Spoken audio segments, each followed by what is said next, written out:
то, конечно, меры, которые приведут к сокращению числа трудовых мигрантов, едва ли отвечают нашим интересам. Rossiya Federatsiyasiga migrantlar suv va havoda zarur. Lekin aynan qanday migrantlar kerakligini Lavrov o'zini chiqishligida aytdi. Потому что вы наверняка читаете оценки и правительственных экспертов, и нашего научного сообщества, касающиеся демографических проблем и касающиеся задач по развитию страны.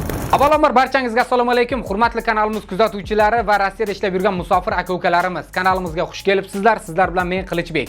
Demak, bugun sizlarga Rossiyada ishlayotgan va ishlashga borayotgan mehnat muhojirlari uchun kerakli yangiliklarni taqdim etamiz. Demak, hurmatli kuzatuvchilar, videomizda yangiligimizni ko'rishlikka tayyormisiz? Agar tayyor bo'lsangiz, bitta like-chani bosib qo'ying va kanalimizga obuna bo'lib qo'ying. Shu yo'l orqali qo'llab-quvvatlagan bo'lasiz va sizlarga keyingi video roliklarda yana kerakli xabarlar chiqarishligimizga kichik bir sababchi bo'lasiz. Demak, like-ni bosdingiz, kanalga obuna bo'ldingiz. Sizga kattakon rahmat. Xullas, Rossiyaga hozirgi vaqtda aynan qanday migrantlar kerak? Rossiya tan olyapti, Rossiyaga migrantlar suv va havoda zarurligini. Lekin hozirgi vaqtda Rossiyada migrantlarni proverka qilmoqda. Bizga qanday migrantlar kerak? Bizga qanday migrantlar kerak emas? Qanday mehnat muhojirlarini Rossiyadan deport qilib yuborish kerak? Hammasini Lavrov o'zini chiqishligida tushuntirib berdi. Demak, do'stlar, videomiz rus tilida, qirg'iz ham, o'zbek ham, tojik ham bemalol tushunadi. Videoni oxirigacha ko'ring. Вы знаете, если брать ситуацию глобально, то, конечно, меры, которые приведут к сокращению числа трудовых мигрантов, едва ли отвечают нашим интересам. Bilasiz, hozirgi vaqtda Rossiyada kurslar bir pasayib, bir ko'tarilib ketyapti. Shuning uchun men sizlarga eng zo'r kurslarda O'zbekistonga pul o'tkazadigan ilovani tavsiya qilaman. Tezda ilovasi. Bu ilova orqali sizlar Rossiyadan turib istalgan O'zbekistondagi Humo va Uzkartlarga bez komissiya pul o'tkazmasini amalga oshirsangiz bo'ladi. Bu ilovaning yana bir qulay tarafi shundaki, O'zbekistondan turib Rossiyadagi do'stlaringizni ham kartalariga pul o'tkazmalarini amalga oshirsangiz bo'ladi. Ilovani yuklab olish uchun App Store va Play Marketdan qidirishingiz mumkin. Silkasi kommentariyada turibdi. O'sha silkani ham bosib, bemalol telefoningizga yuklab oling va qiynalmasdan pul o'tkazmalarini amalga oshiring. Потому что вы наверняка читаете оценки и правительственных экспертов, и нашего научного сообщества, касающиеся демографических проблем и касающиеся задач по развитию страны в условиях, когда нехватка рабочих рук может планы соответствующие сделать менее реалистичными.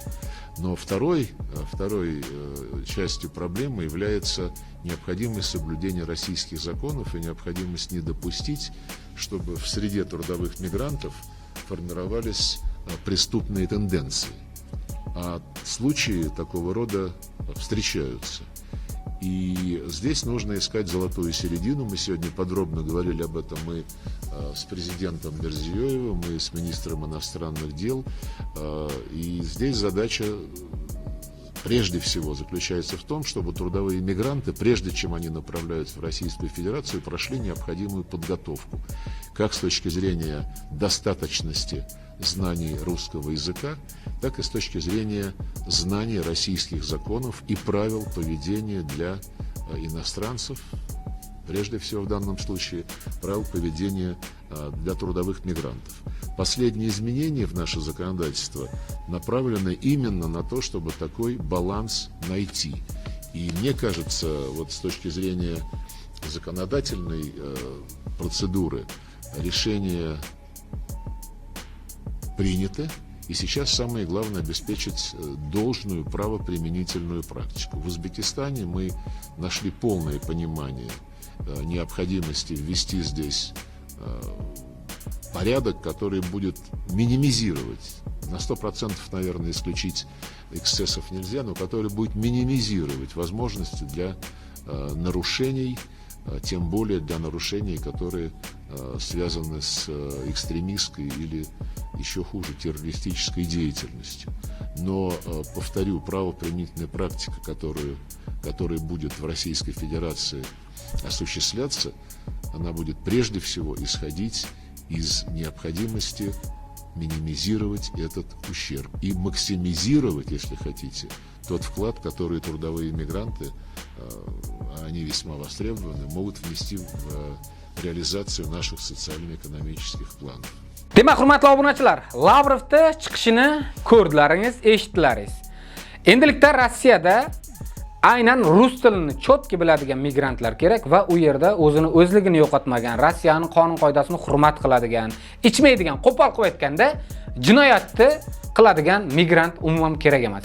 Hozirgi vaqtda nelegal 2025 reyd tadbirlari nima uchun ketyapti? Aynan Rossiyada noqonuniy yurganlar, Rossiyada chipi qilganlar, jinoyatchilarni Rossiyadan tez orada deportatsiya qilinadi. Lekin rus tilini biladigan, ish biladigan, Rossiyaning qonun qoidalariga bo'ysunadigan migrantlar Rossiyaga har doim kerakligini Lavrov o'zining chiqishida ochiqchasiga aytdi. Demak, bugun sizlarga yetkazadigan xabarlarimiz, ma'lumotlarimiz shulardan iborat edi, do'stlar. Videomizdan, kanalimizdan uzoqlashmay qoldi. Mana bu ikkita yondan chiqqan videoni ustiga bosib, bemalol ko'rishlaringiz mumkin. Chunki bu videoda ham sizlarga kerakli ma'lumotlar bor. Keyingi video roliklarda ko'rishguncha xayr, sog' va salomat bo'ling. Sizlar bilan o'sha Qilichbek bo'ldi.